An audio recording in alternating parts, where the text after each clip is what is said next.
ಈ ಗ್ರಹಣಗಳಲ್ಲಿ ಮತ್ತೊಂದು ಇಂಟ್ರೆಸ್ಟಿಂಗ್ ಸಂಗತಿ ಇದೆ.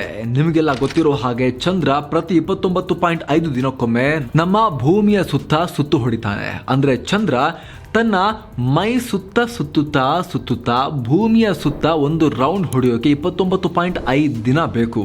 ಹಾಗಾದ್ರೆ ಪ್ರತಿ 29.5 ದಿನಕ್ಕೆ ಒಮ್ಮೆ ಭೂಮಿ, ಚಂದ್ರ ಮತ್ತು ಸೂರ್ಯ ಸರಳ ರೇಖೆಯಲ್ಲಿ ಬರ್ತಾರೆ. ಹಾಗಾದ್ರೆ ಪ್ರತಿ ತಿಂಗಳು ಯಾಕೆ ಸೂರ್ಯಗ್ರಹಣ ಮತ್ತು ಚಂದ್ರಗ್ರಹಣ ಉಂಟಾಗಲ್ಲ ಅಂತ ನೀವು ಕೇಳಬಹುದು. ಇದಕ್ಕೂ ಅತ್ಯಂತ ಸರಳ ಮತ್ತು ಆಸಕ್ತಿಕರ ವೈಜ್ಞಾನಿಕ ಕಾರಣ ಇದೆ. ಖಗೋಳದ ಈ ಸಂಪೂರ್ಣ ಪ್ರಕ್ರಿಯೆಯನ್ನು ಇನ್ನಷ್ಟು ಸರಳವಾಗಿ ಅರ್ಥ ಮಾಡಿಸುವ ಒಂದು ಅನಿಮೇಷನ್ ಇದೆ, ನಿಮಗೆ ತೋರಿಸ್ತಾ ಹೋಗ್ತೀವಿ ನೋಡಿ.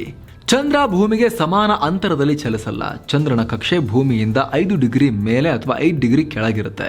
ಹೀಗಾಗಿ ಭೂಮಿಯಿಂದ ನೋಡಿದಾಗ ಬಹುತೇಕ ಬಾರಿ ಚಂದ್ರ ಭೂಮಿಯ ಕೆಳಗಡೆ ಅಥವಾ ಮೇಲಿದ್ದ ಕಾಣುತ್ತೆ. ಆದರೆ 2 ಪಾಯಿಂಟ್ಗಳಲ್ಲಿ ಮಾತ್ರ ಚಂದ್ರ ಭೂಮಿಗೆ ಸಮಾನಾಂತರದಲ್ಲಿ ಬರ್ತಾನೆ. ಈ ಪಾಯಿಂಟ್ಗಳನ್ನು ಲೂನಾರ್ ನೋಡ್ಸ್ ಅಂತಾರೆ. ಈ 2 ಪಾಯಿಂಟ್ಗಳಲ್ಲಿ ಚಂದ್ರ ಇದ್ದಾಗ ಭೂಮಿ, ಚಂದ್ರ ಮತ್ತು ಸೂರ್ಯ ಒಂದೇ ಸರಳ ರೇಖೆಯಲ್ಲಿ ಬಂದರೆ ಗ್ರಹಣ ಆಗುತ್ತೆ.